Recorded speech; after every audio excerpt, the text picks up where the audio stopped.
María José más López Dóriga. Más. López Dóriga. Más. María José. María José más López Dóriga. Capítulo 14. Hola, yo soy María José López Dóriga. Joaco, ¿cómo estás? Hola, mi vida, ¿cómo estás? Muy bien, ¿y tú? Está todo dar contigo. Vamos al año 72. Dime. Vamos al año 72. Sí, Te conviertes en papá en marzo. sí. El 10 de marzo. El 10 de marzo te conviertes en papá. Y hay una Nace- historia familiar. nace Joaquín. Nace Joaquín. Y hay una historia familiar que a todos, siempre hemos hablado de eso y a todos nos da mucha risa. Que mi hermano Joaquín entró caminando a su bautizo porque tú siempre estabas viajando y viajando por trabajo. Sí, casi entró vestido de marinero. Casi de entró vestido marinerito, de sí. marinero. Cuando los que hacen la primera comunión, pues es que yo entonces viajaba mucho, mira. Iba mucho a Washington porque tenía las reuniones del Banco Mundial, del Fondo Monetario, las reuniones interparlamentarias, las visitas de los gabinetes, en fin, mucho iba. Y les quiero contar que entonces en México todavía no había pañales desechables. No. Y tampoco había una crema que usan los bebés que se llama Desitin. Entonces yo tenía que traer una o dos maletas cargadas de pañales desechables. Una, porque iba con frecuencia, ¿sí? Sí. Pero el viaje que fue más impactante para ti en esa época fue cuando te fuiste a la guerra de Vietnam. Bueno, primero lo más padre que me había pasado fue el nacimiento de Joaquín. Sí, Sí, claro que sí, en vamos. marzo. Fue extraordinario. Y todo salió muy bien, su mamá muy bien, él también. Y pues ya era yo papá. A los 25 años. Tenía 25 años, pero yo no me había dado cuenta, vamos.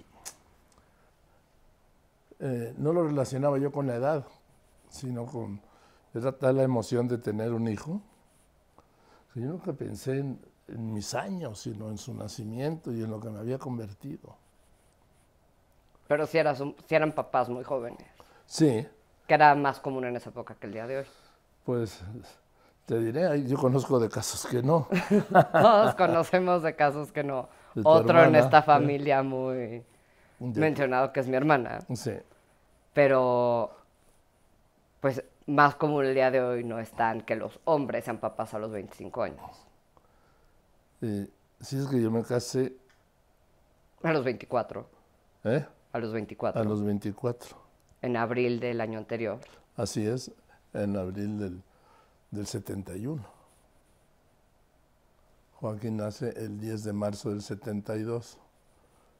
Y bueno, pues ya lo más importante que había de informativos era el noticiero de Jacobo, que fue impresionante porque Jacobo, como les he contado, pero ahora les voy a ampliar, la idea de Emilio Azcárraga mismo, que era un visionario, era hacer un noticiero de 1 hora y media, cuando los noticieros duraban 15 minutos. Cuando la televisión, se lo repito porque a veces es difícil de entender, se acababa a las 11:15 de la noche, se apagaba la tele. Vamos, se apagaba la señal. Y años después, ya cuando era más yo chiquita, empezaron los infomerciales. Sí, En vez de que se apagara la tele, empezaban los infomerciales. sí, pero vamos, te hablo de las 11:15. Por la mañana no había tele. La tele empezaba a las 3 de la tarde. Sí, ¿Y es qué hacían las personas que no tenían nada que hacer? pues oían la radio, leían, paseaban. Digo, no había televisión, empezaba a las 3 de la tarde. ¿Por qué? Porque así era entonces. Por ejemplo, España tenía un solo canal de gobierno, Sí.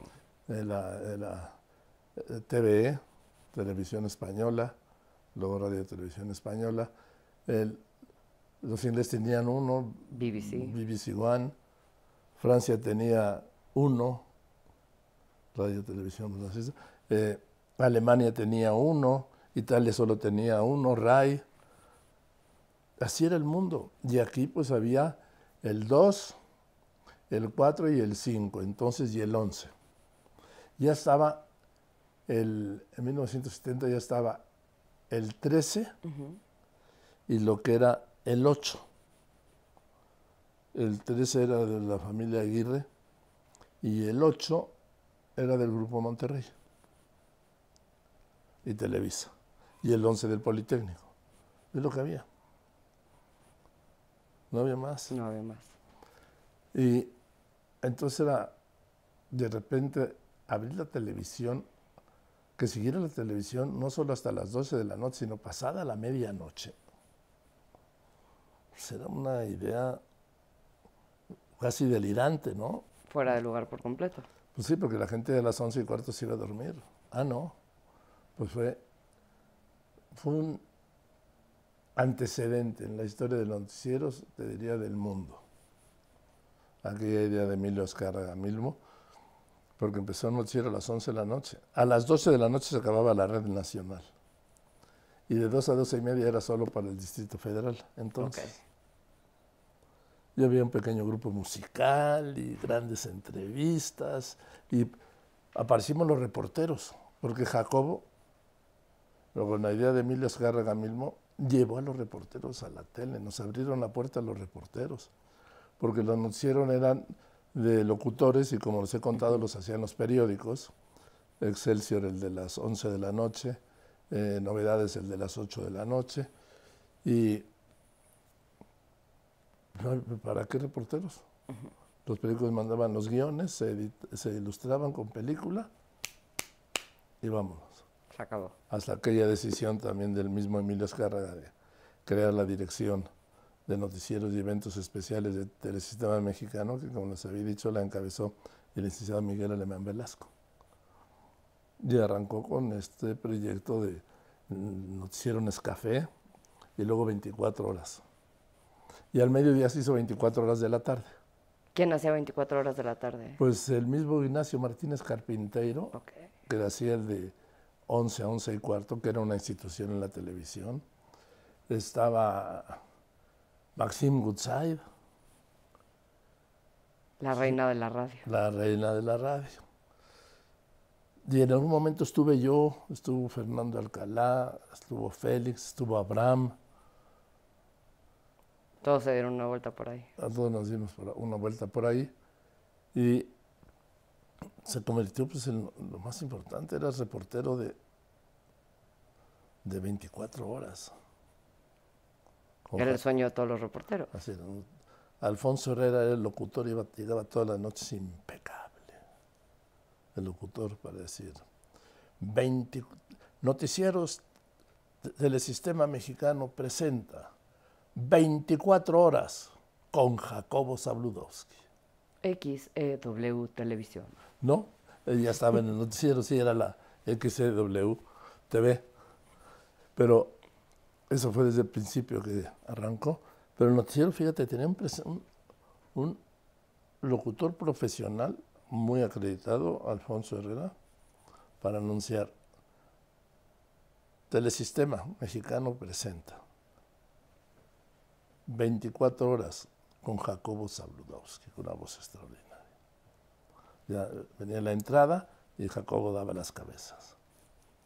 Jacobo usaba unos audífonos enormes y otro más que no se alcanzaba a ver, porque por los audífonos se oía, y por el otro pequeño escuchaba al productor, que era Arturo Vega Almada, el demonio Vega.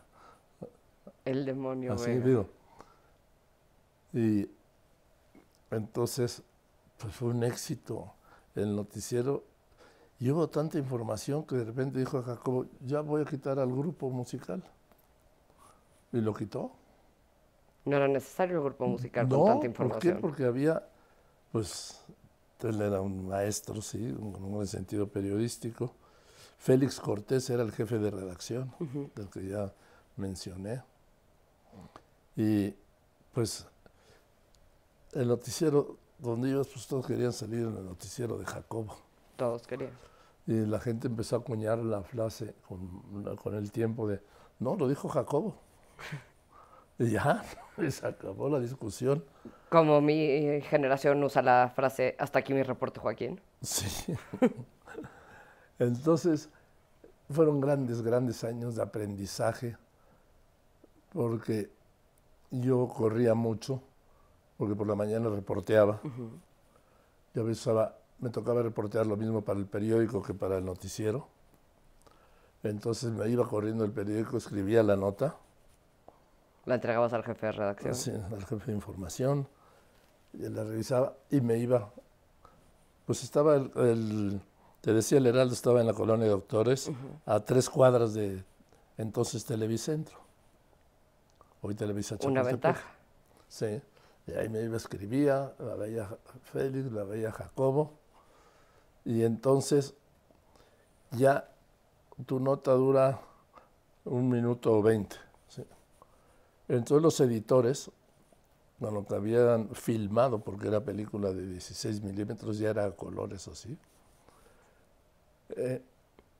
editaban más o menos con el texto, iban editando, eran unos genios editando, cortaban, pegaban en una máquina con diurex, en las moviolas.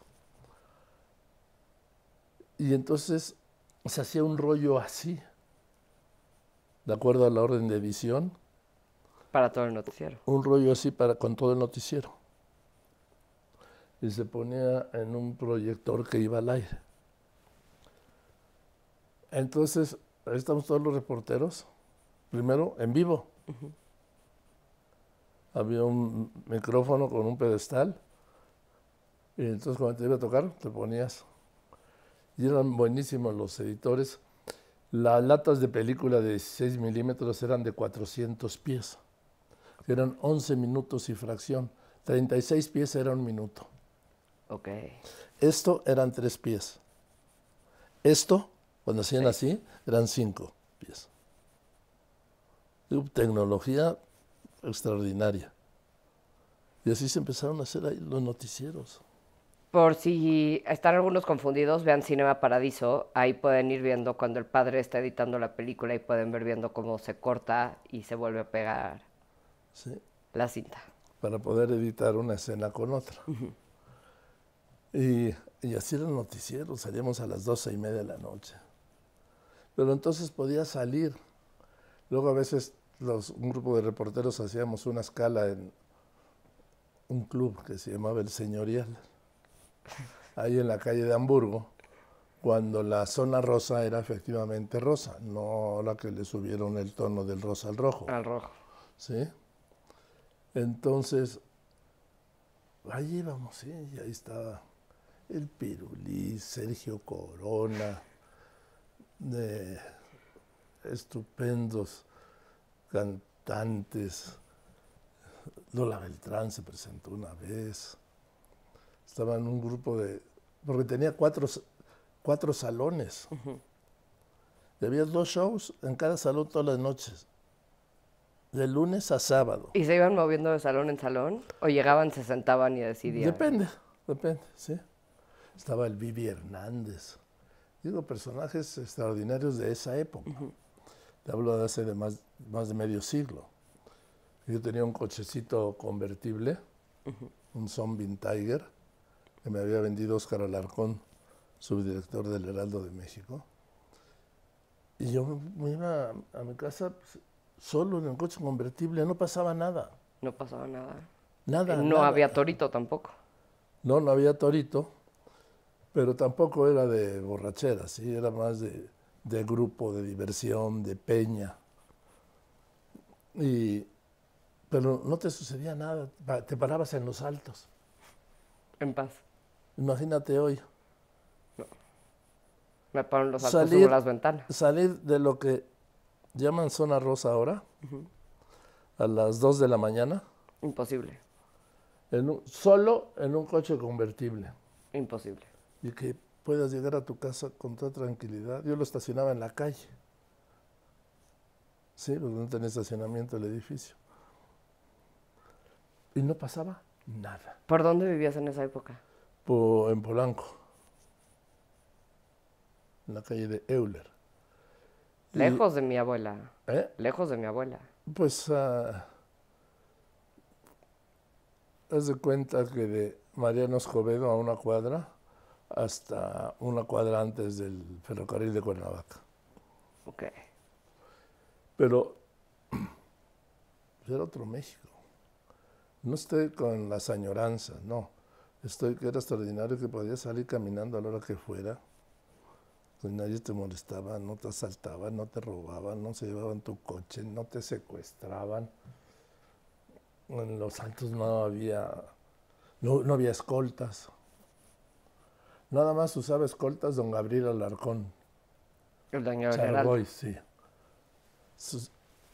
Él era de los poquísimos que usaba escoltas y era muy interesante.